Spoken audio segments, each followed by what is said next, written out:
नमस्कार, मी आसद बल्खी श्रमिक एकता या न्यूज चॅनल मध्ये आपले स्वागत आहे। मुखेडात परभणी येथे घडलेल्या भारतीय संविधान प्रतिकृतीच्या अवमानाबाबत संविधानवादी जनतेकडून काळ्या फिती लावून तीव्र निदर्शने करण्यात आली। परभणी येथे मंगळवार दिनांक 10 डिसेंबर रोजी शहरातील डॉक्टर बाबासाहेब आंबेडकर स्मारक परिसरात असलेल्या भारतीय संविधानाच्या प्रतिकृतीची समाजकंटकाकडून झालेल्या तोडफोड विटंबनेच्या निषेधार्थ मुखेड येथे सर्वपक्षीय व संविधानप्रेमी नागरिकांकडून परभणी येथील घटनेचा जाहीर निषेध म्हणून निदर्शने करण्यात आली व तहसीलदार व पोलीस निरीक्षक मुखेड यांना निवेदन देण्यात आले। सध्या देशात आणि राज्यात धर्मांध व जातीवादी द्वेषाचा प्रचार व प्रसार करून कायदा सुव्यवस्था बिघडण्याचे काम होत आहे व सरकारकडून अशा घटनांना आळा घालण्यासाठी आवश्यक प्रयत्न होताना दिसून येत नाहीत।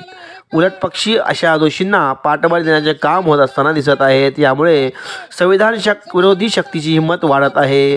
संविधानाचा अवमान खपवून घेतला जाणार नाही। दोषींना व माथे भडकवण्याचे काम करणाऱ्यावर कडक शासन करा। तसेच घटनेतील मुख्य आरोपी व त्यांच्या पाठीराख्यांना त्वरित अटक करून संविधानिक मार्गाने आंदोलन करणाऱ्या संविधानवादी आंदोलकावरील गुन्हे माघार घेण्याची मागणी करण्यात आली। मुखेड तालुक्यातील संविधानवादी जनतेकडून तहसीलदार व पोलीस निरीक्षक मुखेड यांना निवेदन देऊन व काळ्या फिती लावून तीव्र निदर्शने करण्यात आले। संजय भारदे, के.एच. हसनाळकर, गंगाधर सोंढारे, पत्रकार महिताब शेख, बबलू मुल्ला, आसद बलखी, भारत सोनकांबळे, संतोष बनसोडे, कॉम्रेड विजय लोहबंदे, कॉम्रेड अंकुश माचेवाड, एस.के. बबलू, पवन कांबळे, केतन भेदेकर, आकाश कांबळे, परमेश्वर सोनकांबळे, अशोक नाईक, कुलदीप कोतापल्ले, संदीप कांबळे, आशिष भारदे, अविनाश कांबळे, बंटी कांबळे, गंगाधर कांबळे, मनोज ढवळे, सचिन गायकवाड, विठ्ठल सोनकांबळे, अजय कांबळे इत्यादींचा या निषेध कार्यक्रमात सहभाग होता। या निषेध कार्यक्रमास मुखेड पोलिसांनी चोख बंदोबस्त तैनात करून सहकार्य केले। नुकताच परभणी येथे घडलेल्या घटनेचा मी राष्ट्रीय अल्पसंख्याक परिषदेच्या वतीने जाहीर निषेध करतो। अशाच घटना वेळोवेळी महाराष्ट्रात, देशात बऱ्याच ठिकाणी घडू लागल्या आहेत। ते यापुढे संविधानाच्या संदर्भात असो की धर्माच्या जातीय तेढ निर्माण करण्याच्या संदर्भात असो, अशा घटना घडणार नाहीत। या संदर्भात शासन व प्रशासनाने दखल घेऊन यावर कडक कायदा तयार करून या विकृत बुद्धीच्या समाजकंटकावर कारवाई करावी अशी मी राष्ट्रीय अल्पसंख्याकच्या वतीने मागणी करतो। आणि वंचित बहुजन आघाडी आणि सर्व पक्षीय पदाधिकाऱ्याच्या वतीने परभणी येथे 10 तारखेला घडलेली जे संविधान प्रतिकृतीची घटना आहे, त्या घटनेचा पहिल्या प्रथम मी जाहीर निषेध करतोय। आणि पुन्हा बांधवनो, इथल्या शासन आदेशान्वये ज्या प्रशासनाने, पोलीस प्रशासनाने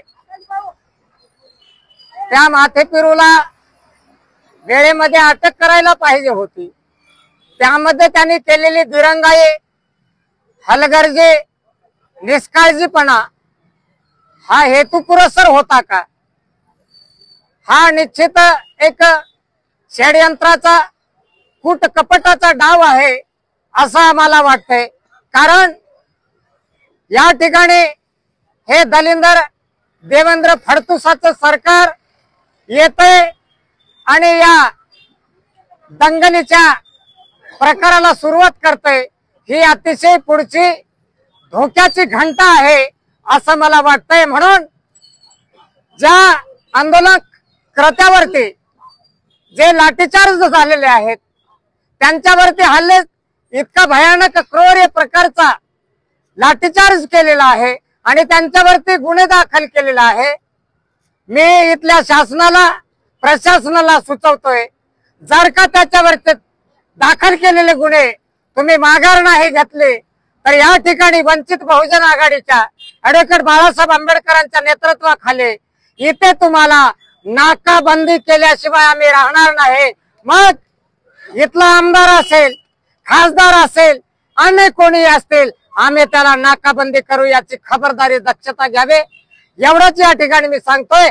आमच्या संयमाचा अंत तुम्ही पाहू नका, कारण आम्ही जर खवळलो तर अजिबात म्हणजे एक इतिहास उलटवून टाकण्याची आमच्यामध्ये सामर्थ्य क्षमता आहे आणि ती क्षमता ते सामर्थ्य दाखवण्याची वेळ तुम्ही आम्हावरती आणू नका एवढंच या ठिकाणी मी सांगतोय आणि जाहीर निषेध पुन्हा करतोय. धन्यवाद.